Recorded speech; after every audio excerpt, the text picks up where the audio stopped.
Hi everyone. ఈరోజు మేము Neelakanth Mahadev temple రిషికేష్కి దాదాపు 32 కిలోమీటర్స్ దూరంలో ఉంది. ఆ టెంపుల్కి వెళ్దాం అనుకుంటున్నాము. సో ఈరోజు ఆ టెంపుల్ గురించి తెలుసుకుందాం. నా వీడియో లైక్ చేసి సబ్స్క్రైబ్ చేయండి. Thank you. ఏం టెంపుల్ రా ఇది? నీలకంఠ్ టెంపుల్ కదా. శ్రీ నీలకంఠ్ మహాదేవ్ మందిర్ రిషికేష్. సో ఇప్పుడు మనం టెంపుల్ గురించి తెలుసుకుందాం.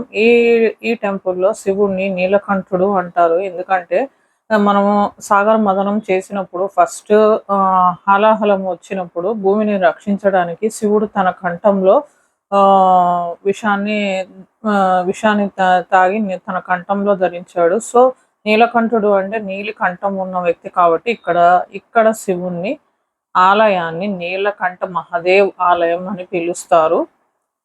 స్కంద పురాణం వంటి పురాతన మత గ్రంథాల ప్రకారం ఈ సంఘటన జరిగిన తర్వాత చాలా కాలం పాటు శివుడు ఇక్కడ తపస్సు చేశాడు. అదండి ఈ నీలకంఠ మహాదేవ్ గురించి.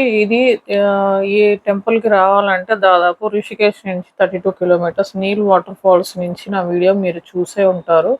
అక్కడి నుంచి 19 కిలోమీటర్స్ దూరంలో ఉంటుంది. చాలా ఘాట్ రోడ్ అనమాట. ఇది కంకర్ రాడ్లు అన్ని రోడ్డు బాగుండదు. So single road. సో అట్లా రోడ్డు మాత్రం సరిగ్గా ఉండదు, కానీ బ్యూటిఫుల్ వ్యూ ఉంటుంది. ఒకవైపు పెద్ద లోయ ఉంటుంది. ఈ టెంపుల్కి వచ్చేటప్పుడు వ్యూ మాత్రం చాలా బాగుంటుందండి. ఇది మణికూటు, బ్రహ్మకూటు, విష్ణుకూట్ అనే 3 వ్యాలీస్ ఏదైతే ఉంటాయో అవి కనిపిస్తాయి మనకి. సో ఈ టెంపుల్కి వచ్చినప్పుడు మనకి చాలా ప్రశాంతంగా అనిపిస్తుంది. మనం కోరుకునే కోరికలు ఏవైతే ఉంటాయో అవి తీరుతాయని ఇక్కడ ఒక నమ్మకం. Her her Mahadev, Shambho Shankara.